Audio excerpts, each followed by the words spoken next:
Welcome back to Property Dollar Podcast, where we strip out the noise and focus on what really works in real estate investing.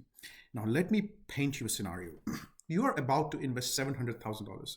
Should you trust your gut, a buyer's agent, or a spreadsheet? Today's guest would choose the spreadsheet every single time. Joining us is PK Gupta, founder of Consulting by PK and the Property Investment Accelerator Program. He has helped over 1,500 Australians build high-performance portfolios, not with hype or hot tips, but with cold, hard data. PK is no stranger to big money. He started his career in investment banking at JP Morgan and managing billions in capital markets. But it was the real estate that gave him true financial freedom, building a $25 million worth of portfolio without relying on buyer's agents or salary advisors. His message is clear. You don't need to pay $15K to outsource your decisions. You just need the right process. And today, he's going to walk us through exactly what that may look like. Now, we'll cover the cracks in the buyer's agent's model, the matrices PK swears by, and why investors who think for themselves are always come out on the top. Now, whether you are the first home buyer or an experienced investor trying to cut through the noise, this episode will change how you think about property. Let's get into it. Thank you, PK, for joining us. I know you are right now in California. Whereabouts is your location right now? I'm in the Bay Area, which is just outside of San Francisco, in a town called Menlo Park. Oh, beautiful. And what made you take the decision to maybe temporarily transfer from Sydney to US or permanently going there? What was the reason behind that? Yeah, temporarily from the Gold Coast. I was in Queensland previously, just to try different things. I think before COVID, we actually wanted to, just experience a different lifestyle, different opportunities for myself, my wife, and my son. And just have another base, more than anything. We still have our base in Australia and, of course, all the different investment properties, etc. But just have a different opportunity. And do you see the market is a little bit different when it comes to the buyer side, not the selling side, but the buyer side of the property market? Is it something similar, different? Is there a bigger market in the United States? I think it's definitely bigger, of course, at a national level. In terms of where I am, I would say the buyer pool is a little bit lower or smaller because of the price point and the characteristics of the properties. The Bay Area in Silicon Valley is notorious for being a little bit expensive because of the high-paying jobs that the employers give. I mean, I'm walking distance to Meta's. Not walking distance. I'd say biking distance to Facebook, Meta, Tesla. I mean, Google is around the corner, and of course, with the AI boom, a lot of people being made redundant, but also different types of jobs. I don't want to stress this subject, but just one thing I read recently is Meta hired an open AI engineer from OpenAI for, I think they paid him like $15 billion as a sign-on bonus. So it's a crazy market here. Makes me feel very poor and humbles me for sure. But yeah, it's a completely different market, and no one talks about property investing, much to my pleasure. So there is an opportunity. That's good to hear. There is because no one talks about it too much. That may be that there's not enough information. Like in Australia, there's so much information about property market. Every other conversation after rugby is property. So that's actually a good opportunity for you. All the best to you. But getting into this for the reason that I requested a call with you is speaking a little bit about your background. Like you transitioned from maybe stock markets to property investing, and that was quite fascinating as well. Even though it's all in the numbers game, I think, all data. But what made you double down on real estate as the vehicle for the long-term wealth?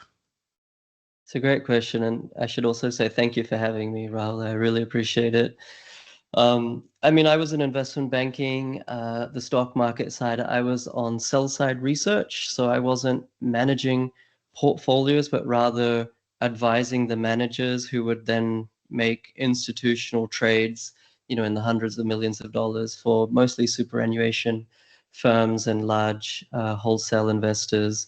I had a lot of insider knowledge, because working in there, basically 24/7. But I found that the market is really hard to crack, Mm-hmm. and I wasn't confident. I mean, I was confident putting in $50,000, maybe even $100,000 on a trade, um, but I wasn't confident ultimately putting the lion's share of my wealth, which, as time goes on, I think a lot of people, especially working professionals, their wealth increases with age.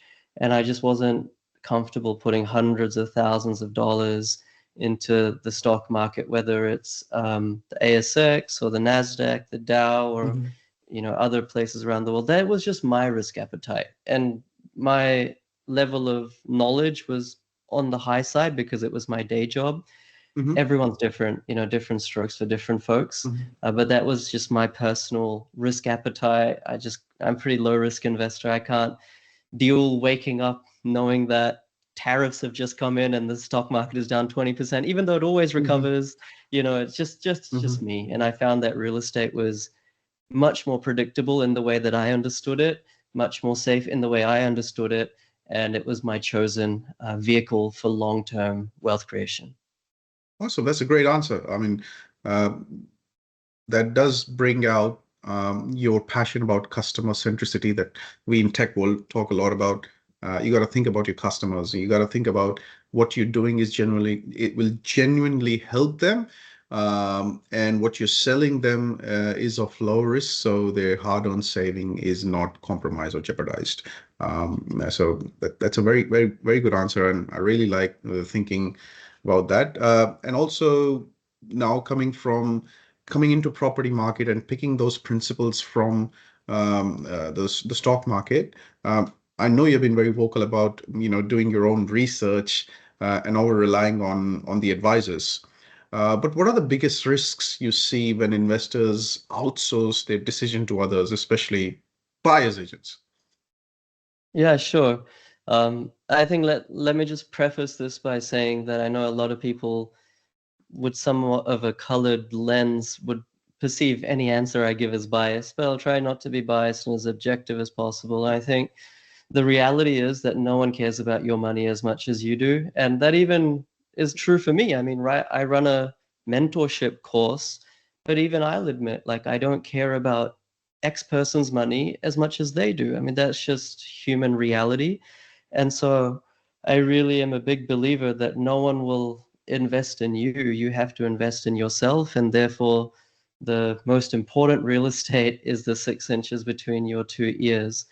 And the biggest risks are when people don't have that real estate between their 6 inches fortified and vindicated with cold, hard data. We make a lot of assumptions, unknowing assumptions. There's a lot of confirmation biases. Or let's say I live in Sydney, my friend, let's say, bought in Schofield, made a ton of Mhm. cash. And it's like, okay, that's probably how property investing is. Or someone bought, I don't know, a house and land package somewhere, made a whole lot of money. Okay, well, I should just copy them or buy an apartment somewhere. And I'm Mhm. not saying any of those strategies don't have their place, in the right time and in the right personal circumstance. But objectively looking at every single strategy in Australia, property investment strategy on a spectrum of passive to active, then objectively breaking down each strategy and understanding empirically using long-term data what makes this strategy successful versus what makes the same strategy fail for person to person. I think it's really important for people to have that grid, different strategies, success versus failure. What is the data? What is the empiric evidence for me to download so that when I take action, I can make sure that my risk is low and my potential for return is disproportionately higher. There's always Mhm. risk with any strategy, but Mhm. a good investment philosophy is where you make a decision where you know the opportunity for return on investment is disproportionately higher than the Mhm. risk you face in making that choice. And I think Mhm. outsourcing a lot of people do it in all sorts of industries of life. No one really cuts their haircut, or at least I don't recommend you cut your own haircut unless you don't have any hair. But there are some industries where outsourcing is more risky than others. Your hair grows back, but buying a $500,000 property, get that wrong, maybe that money doesn't grow back. It's the most expensive decision you'll make. And so even if you do outsource, make sure you know as much or very close to as much as the person you are outsourcing to, Mm, because they don't care about you and as much as you do, I should mhm, say. mhm, And they may not, even if they do care, they may not have actually analyzed this matrix that I was referring to. They may mhm, not have the requisite knowledge. And how mhm. would you know that until you have the requisite knowledge? So kind of a long-winded answer, but I think that forms my investment philosophy. Understood, understood. So you spoke about this course that you deliver, and I've seen in a lot of Facebook groups, they don't name names, and sometimes I've seen buyers agents posting these commentary around, you can take this course if you want, but in the end, I've seen so many people taking this course and not actually making a decision. I get people who have taken the course come to me and then they haven't taken the decision. Do you think because you are empowering a lot of buyers with data, and dare I say it's sophisticated data, sophisticated methodology, because I think the way you put everything in context is quite astute, quite sophisticated. Do you think you get a bit of hatred or friction from buyers agents? I think when I started doing this about 7 years ago, buyer's agents tried to bury me. And the Really? reason they tried to bury me, they tried to bury my business model. And I Mhm, think the obvious reason for that is because it cannibalizes their customer base. And any rational business would perhaps react in the same way. If you're running a successful buyer's agent, you have X amount of clients, and you own the content airwaves, which is what buyer's agents do. They've done it for a decade. They own the content airwaves of property in Australia. Just like mhm, in wartime, let's go back to the Second World War. The public is influenced by the content that they hear, and back then it was all radio. So if you were in Germany, you're thinking Germany's right. mm, If you're in Britain, you're thinking Britain is right, mm, etc. So for the longest time, everyone was fed this Kool-Aid that there is no way you can be successful by yourself. You must have a buyer's agent in your mhm, team. And it mhm, almost became a default decision. And the reason for that was because there were hundreds, and now there's more than 5,000 buyer's agents saying the same thing: podcasts, YouTube, books, Facebook groups, forums, etc. And then you have this one person, little old me, um, that says a different thing. Okay, so it's kind of like a David versus Goliath mhm, situation. And I fought against that, year after year. And what happened is that over time, the noise from the buyer's agents, it quietened and quietened and quietened, not because of the type of content that I produce, but that does help when you just validate everything you're saying with data, which people can verify for themselves. Then yeah, it makes sense. It's like you can't argue with it. But the thing that really quietened down the buyer's agents was results. And, we've had about 1,200 plus customers. They've bought 3,500 plus properties, saving themselves $50 million in buyer's agent fees. They made $1 billion in equity over the last 7 years cumulatively. And so mhm, when the industry sees this, then it's like, okay, well, we can't target the fact that DIY investing doesn't work, provided you have education. We can't target, that this course is never going to work because it's working, mhm, begrudgingly. So mhm. what angle do we come at it from? Okay, we still have to preserve our business model. We have to preserve our angle.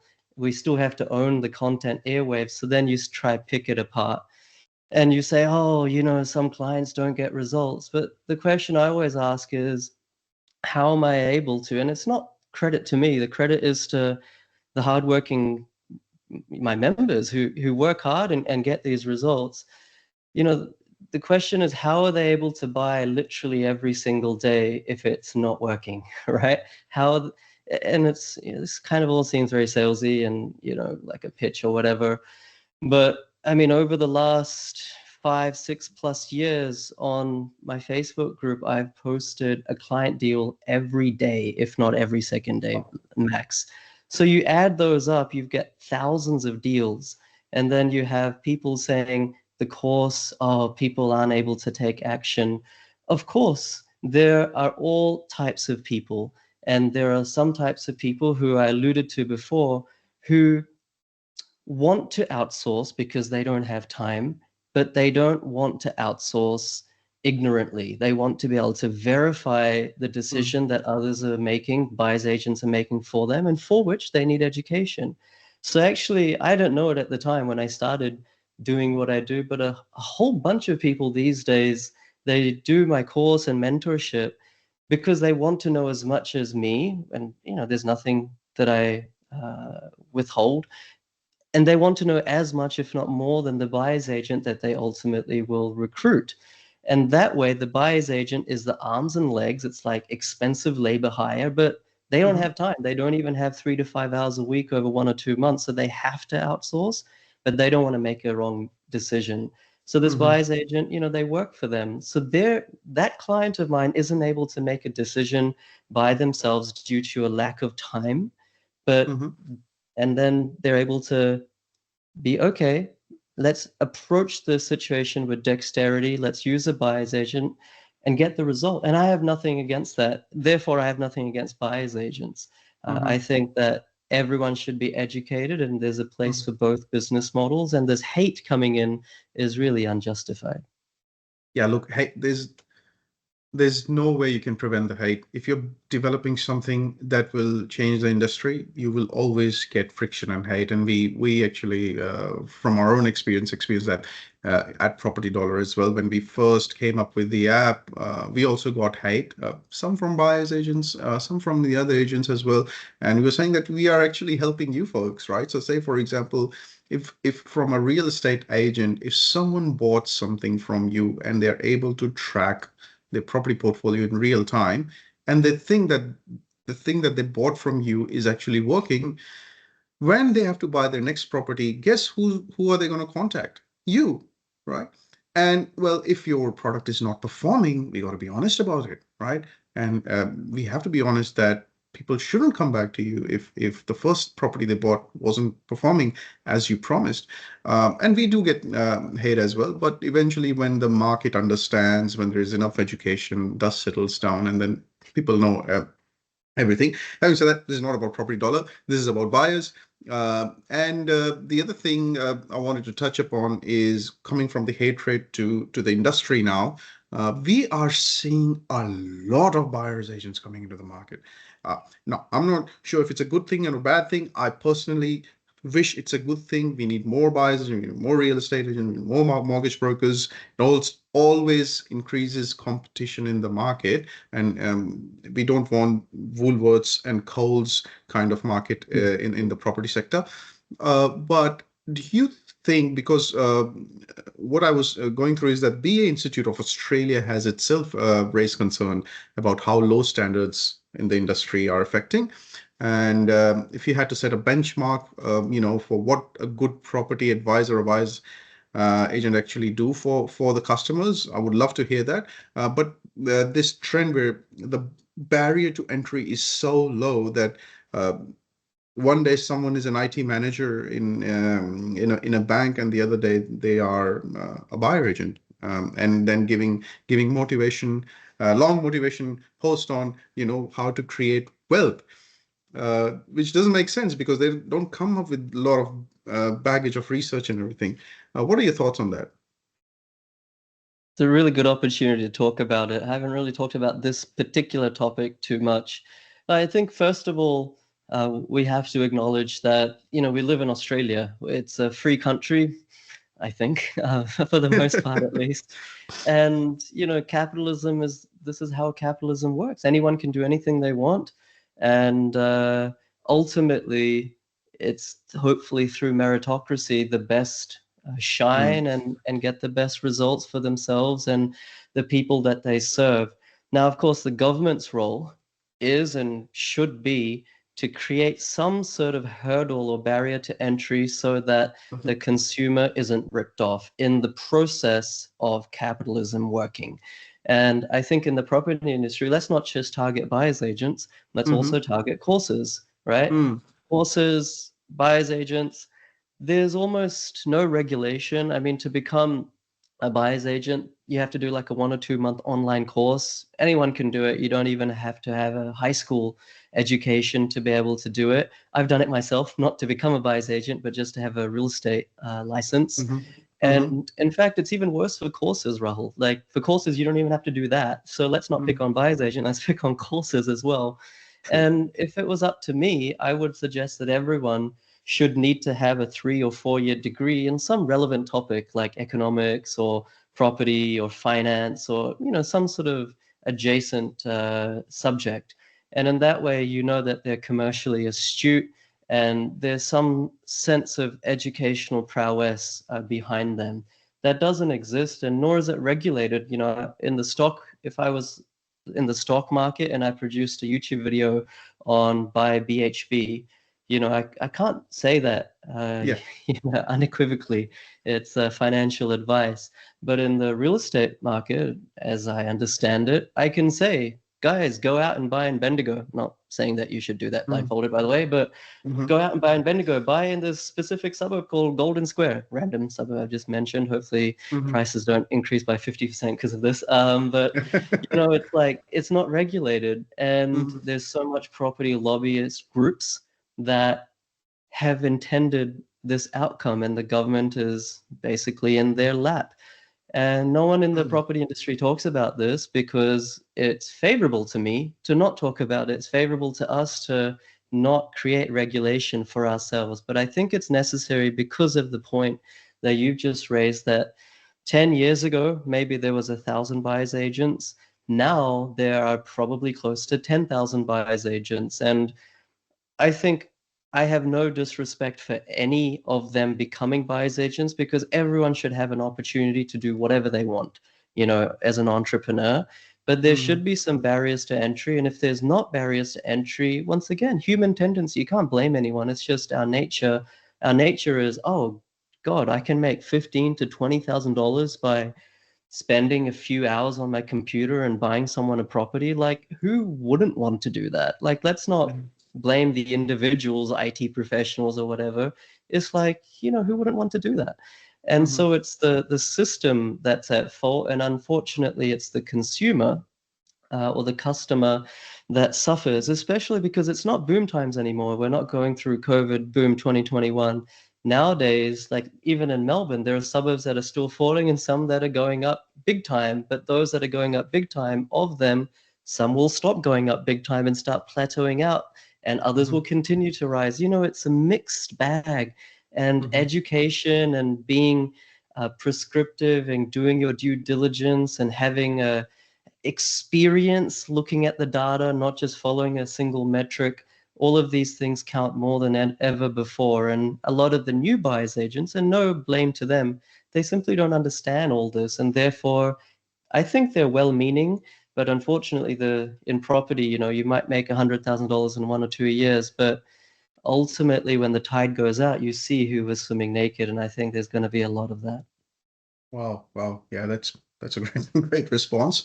Also, what I've noticed, and one thing I have to give to buyers agents that they're very good at is picking up the technology, picking up the tools, which and then maybe concentrating too much on tools.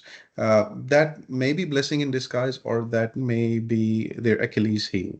Why I say that is what when I follow their content very closely, and what I see is not a nuanced argument or their own understanding of what is happening, but mostly snapshots of the tools. You know, don't want to name names, but look, there are some pretty good tools out there. Like I've seen DSR data. My friends at Hashtag, they've created a brilliant tool for analysis, etc. If we take out the tools from the equation, how would that affect the industry from a buyer's agent side? That's a great question. Let me have a think about that. Like I think that, well, let's go back to when I started. CoreLogic had recently come into the Australian market Yep. just over 15 years ago. And the tools like DSR, I don't think were available. At least I didn't use Mm-hmm. them or know about them. And so I downloaded wholesale data from CoreLogic and ran my own analysis, right? Mm-hmm. And so the thing is, I would love to say that a lot of these buyers agents would fall over if there wasn't easy tools to use. But maybe I don't want to be unnecessarily negative. Maybe a lot of them wouldn't because, like you said before, I'm not sure if this is a fair statement, but disproportionate to the size of the subcontinent's population in Australia is the buyers agents who are from the subcontinent. And I Mm-hmm. think that's because the migrants inherently are ambitious and hardworking. I mean, that they've made all this effort and risk to come Yep. to Australia. And so they're the kind of the cream of the crop, you could say, at least from a motivation perspective. And Mm-hmm. so of the buyers agents pool, I would say, you know, disproportionately more are from places like India than is representative of their percentage in the Australian population. Mm-hmm. Mm-hmm. And most of them, I think is fair to say, are from an IT background, right? And so IT people, numbers come easy to them. You know, Yeah, they even if they weren't absolutely. tools, they would probably make a way to Mm-hmm. analyze it.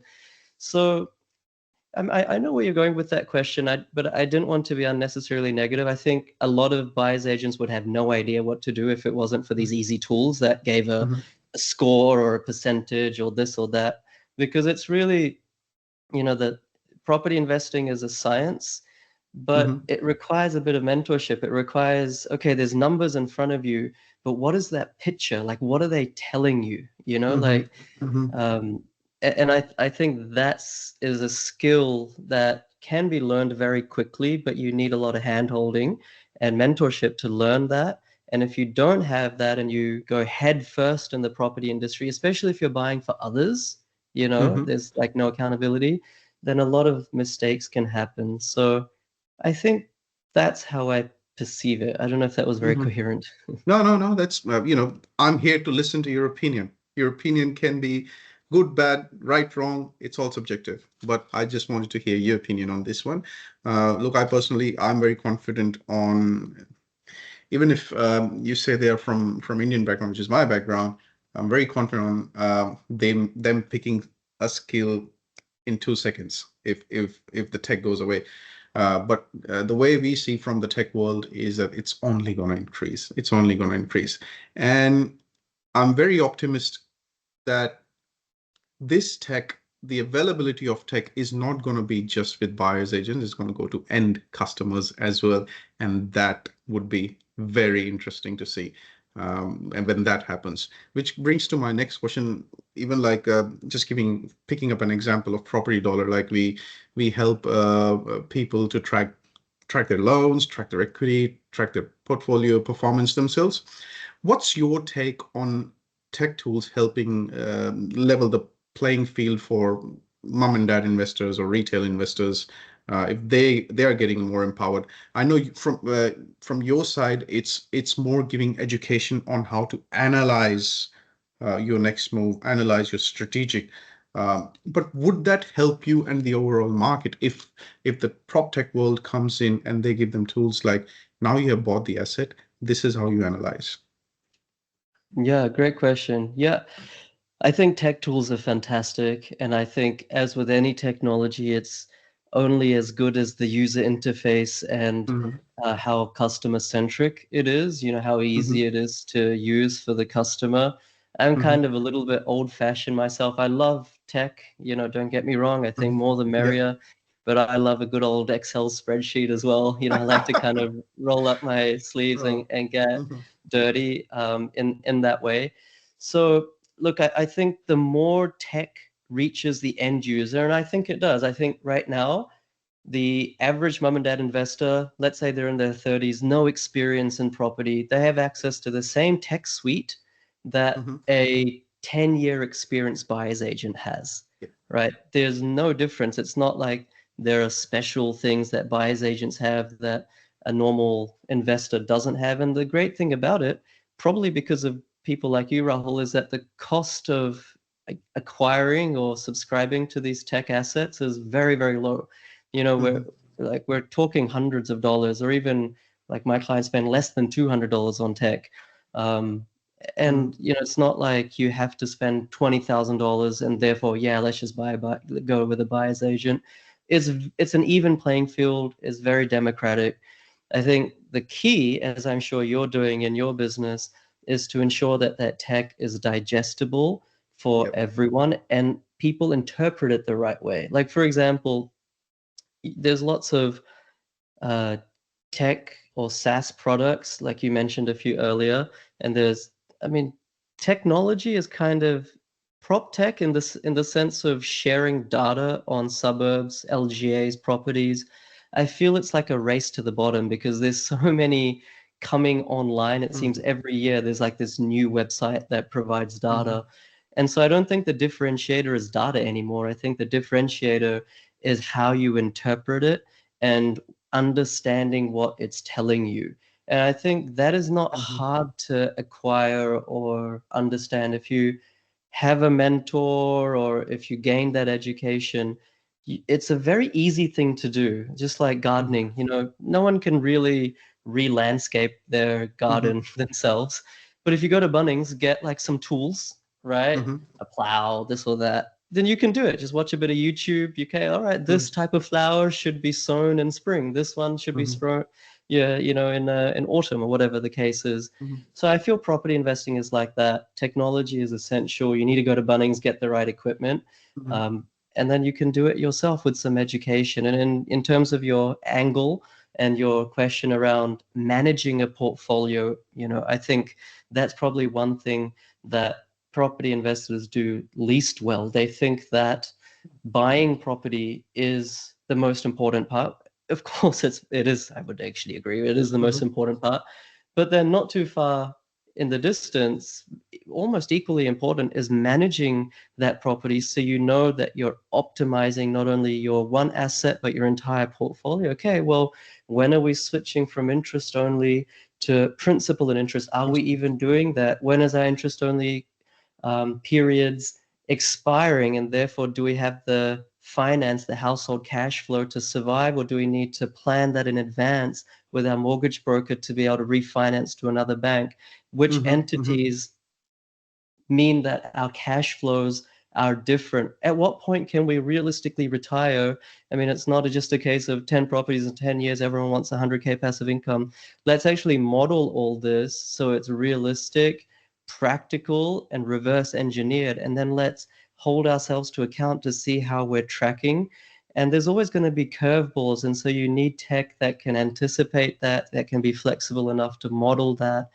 I feel that property investing is a lifestyle, and for any Mhm. lifestyle you need, I spend like 2 hours a month on my portfolio of 10 plus Mhm. properties, um, 13 properties, including my pre-PORs. But I think that 2 hours is like so important, and I feel sometimes people just don't do that because they don't have the wherewithal, they don't have the tech like you provide. Mhm. And then all of a sudden they get into a lurch where their property starts going down in value, or the interest rates go up and they're like, oh, this thing's costing me so much money, it's going down in value. Property investing doesn't work. Let me sell it and not do anything at all. And their Mhm. retirement's just gone down the drain. That's a very interesting take. Now, while you were saying this, I think you should come to one of these prop tech functions or prop tech events. It would be really good because I think from the whole end-to-end journey point of view, in the tech space, I think you are the missing piece. I think once users who take your course, they know what are the yardsticks they need to keep in mind, what are the strategic narratives they have to keep in mind. And then when they go out and shop, and then they can use tech to manage their portfolio, whether it be property dollar, whether it be spreadsheet. I think spreadsheet is also tech. It's Microsoft, Yeah. right? But important part is the strategy as well, and I think that's where you come in. Now, before we leave, I know we have only 6 minutes left. uh, I don't want you to give away all the tips and tricks of your course, but if you have to give our audience or investors and first home buyers maybe 3 tips or 3 things they should keep in mind, and specific, very specific tips to keep in mind when they are looking to buy their next investment property or their next property, what should they keep in mind? I'll try to make it as relevant to like the current environment and the property Mhm, market right now. So I think the first mistake that I'm seeing a lot of people make is buying property just because it's cheap. Property market prices have gone up so much in recent times that there's a sense of, oh, I can buy in, let's say in Melbourne, in this western suburb for under 600K. That's a steal mhm, because it's like there's nowhere other place in capital cities I can buy for under 600K. And property doesn't go up just because it's cheap. And I know that has been the recent history. And I'd love to be proven mhm, wrong. Like I'd love for all these, well, I wouldn't love for it, but hopefully everyone who invests makes money. But the reality is just because it's cheap doesn't mean it goes up. That has been the case in recent years because of interest rate rises. Um, but that's not historically how property performance has played out. So don't mhm, just buy something because you can afford it, thinking that everything will go up anyway. So let me just get on the ladder. Of course, don't buy something expensive thinking expensive properties go up faster than cheaper properties, but it all mhm, comes down to the individual demand versus supply metrics for that suburb and for that pocket within the suburb. So that's number one. The second mistake or tip I could say is don't buy where the majority of the content that you're seeing online tells you to buy. Of course, you mhm, can buy there. I mean, no one's stopping you. It's a free country. But oftentimes, like I found that by the time people find out about a location because it's being talked about on the news or Facebook groups, YouTube channels of which there are a lot these days, like that mhm. thing has already gone up 50, 60, 70%. Like I know some buyers Yeah. agents still buying in Armadale in Mhm, southeast Perth, and it's doubled mhm, already.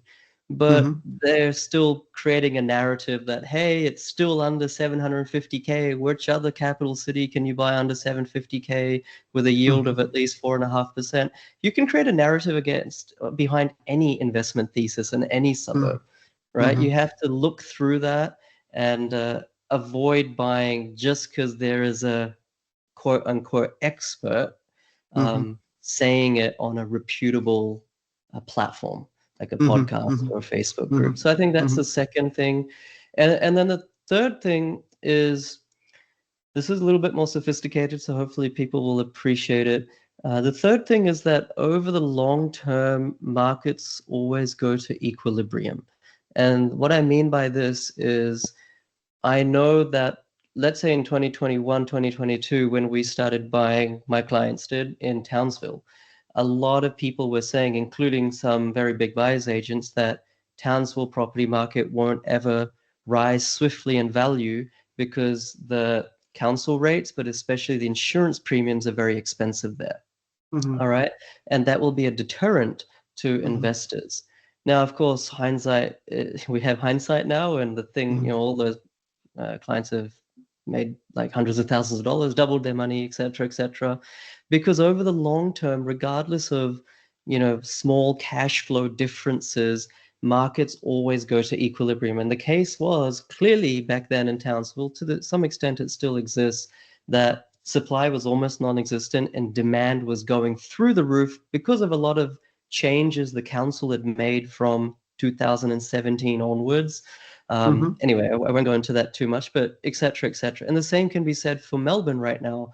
Of Mm-hmm. course, there are parts of Melbourne doing really well, but a lot of people are fearful of buying in Victoria because of land tax. And like land Mm-hmm. tax is a bit of a killer, like it sucks.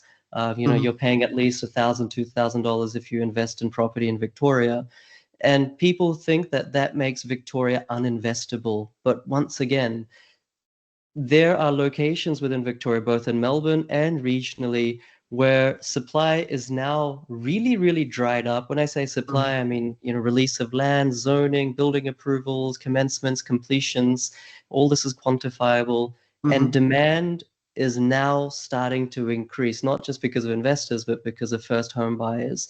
Mm-hmm. And, yes, land tax hurts, but markets always go to equilibrium regardless of people making a big deal of $1,000, $2,000, $3,000 this way or that way. Mm-hmm. And so I think, keep the main thing, focus on the big rocks in the jar, Mm-hmm. and everything else takes care of itself. And that's really what my clients do, what I teach my clients, and the reason that we're buying in Victoria in Mm-hmm. many, many instances, and why we bought in Townsville and why we bought in Perth, despite everyone saying it was a mining town back in 2021. Awesome, awesome. I think this is the wave of Victoria, and but I still think that people need to be, as you said, very careful. They're not buying the whole Victoria, so they just need to be careful on picking up the right suburb. And what if people have to apply for your course? How do they do that? Um, I really suggest don't apply for my course. Like, I really Mm-hmm. suggest everyone, if they vibe with, what I'm on about, like, check out my YouTube channel, which is Mm-hmm. Australian Property Mastery with PK, and check out my Mm-hmm. Facebook group, Australian Mm-hmm. Property Mastery with PK. I gotta live what I preach. So I don't Mm-hmm. want anyone to make a decision on buying a course Mm-hmm. without also being sufficiently educated to assess whether the course is legit or not. And so you can't really assess that by just going to my website, which is going to be plastered with good news Mm-hmm. stories. You got to Mm-hmm. follow me, get to know me, get to build trust in me, Mm-hmm. interact with my clients without me as the middleman. The truths come out. You can't Mm-hmm. hide when you have 100,000 plus community. So do that first, take your Mm-hmm. time, do your due diligence, become educated, at least to some extent, to be able to see if I'm a scam or Mm-hmm. not. And then, Mm-hmm. if and when the time is right, check out the website, which is consultingbypk.com.au. Awesome. PK, thank you. It's my pleasure, Rahul. I think I see sometimes your comments on different Facebook groups, and I think you're a real flag holder for the truth. So good on you. Thank you so much. Thank you. Much appreciated.